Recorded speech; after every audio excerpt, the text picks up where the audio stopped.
Lanka have it. The other day I remember I listened to a JHU member saying that this land is the single land, both the country, and reclaiming the land that were given to the peasants and farmers as sacred lands. Even Mullatiu is being quoted as a sacred land. The unity and the development that we have in this country is deprived. Let us not narrow our minds. Give equality. Who cares whether you are a Tamil, Buddhist, Sinhala or a Burgher or a Malay? Let us all work together because it is our motherland. Let us not tell each other that I am a Lankan, you are a foreigner. When we see those people who tell themselves that we are foreigners, I will invite them to look at their mirrors and ask for themselves that who they are.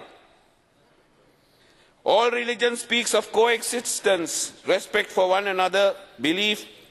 Above all, we must respect human nature, desire and demands. Honourable Presiding Member, the budget has not addressed on the SME, even though the government always speaks of SME development. Today, craftsmen, handicraft industry is virtually closed in Sri Lanka, where more than 1,200 craftsmen are unemployed, since there is no active support by the government to revive this industry. With the downward trend in the tourist arrival, handicraft industry has gone bankrupt. The government must under Rural Industrial Ministry accommodate them and revive, giving special grants and loans. To revive the industry, at least the government should take some delegation to India and see how they turn out of coconut husk and the handmade cottage industries of handicraft in India. The cottage industry patterns, where the industry is given special recognition and the craftsmen are brought under a cluster and supported. The budget does not specify any form of support to the category of industry, even though they speak all the time of Mind the Chintana. Mind the Chintana programs of development. The SMEs are the backbone of this country's economy. With the current economic crisis and the inflation, over 20% and the unbelievable interest rates, most of the small industries in the island are virtually closing down. The State Bank at this stage bailed them out, restructure them with their loans before the industries could close down. This will reverse the development process, create more unemployment, and the economy of this country will be at stake. The government of the day should address this issue urgently, not on paper or on salt, but in reality. The Lankaputra Bank at this stage must restructure the loans given to SMEs, along with the state banks.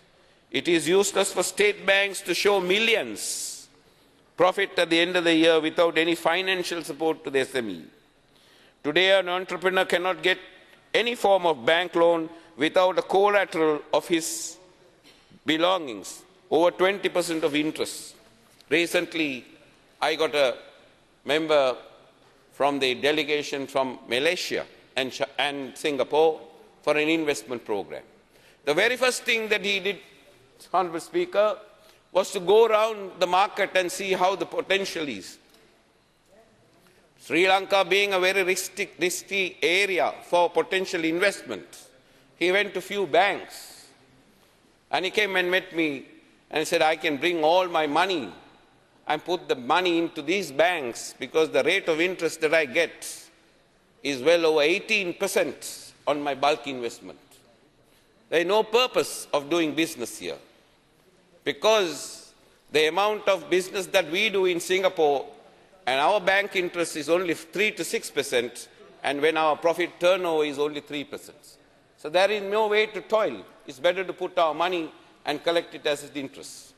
That is what this country is doing. The various senior citizens who are moneyed, this government is not aware. If you keep somebody at the steps of the casino, you will see the influx of black money. Who are the people who are having them, which the income tax department is not knowing. People who have money, but they are not properly taxed. So the government must have every avenue to get them to books. Because today the GPD is not addressed. I'm afraid large number of factories are closing because of unemployment. Entrusted to many ministers. I must say many ministers are involved in this industry adopted. They have opted to open a fixed deposit in Sri Lanka and not to start any more industries. The current status of this country is, especially the industry-oriented EC countries, if the GSP plus the addresses that I am afraid to say, a large number of factories are being closed. The GTB will be reversed. And to tackle the GTB, the government has entrusted too many ministers.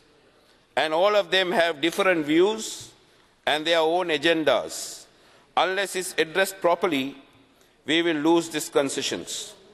Too many ministers will spoil the soup. There are more than 4 ministers trying to address one issue and take wings every month to EC countries, and we only see paper reports, and it appears all 4 ministries are sitting on the GSP exams in Europe. The President should entrust one minister to handle the export trade and take issues and find solutions. The private sector participation in the apparel industry, which must be included in all discussions. Therefore, Honourable Presiding Member, I would like to talk on fuel subsidies. Fuel subsidies should have been given before the budget and not during the budget. The government had no option, but when the LAF gas and the Shell gas reduced the prices of LGP before the budget, prompting an overstock of petroleum products in the city. That is why you will see nobody stocked petrol before the budget. And there was ample avenues today.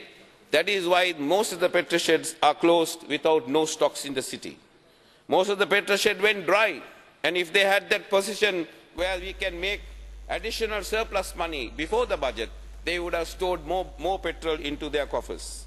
The relief of ₹30 for diesel, 15 is not an important factor, and it is an interim relief, and the price of gas and petrol can go up day by day depending on the world market. I wish to agree to Honourable Hanul Neti of the JVP. An increase of mere ₹1,000 to public servant is so little. If you have increased the salaries of the public servant, you would have never decreased it back. It will be permanent.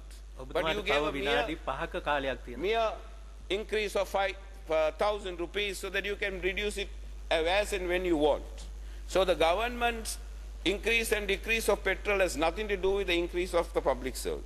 If you continue to do good work with the public will look after you.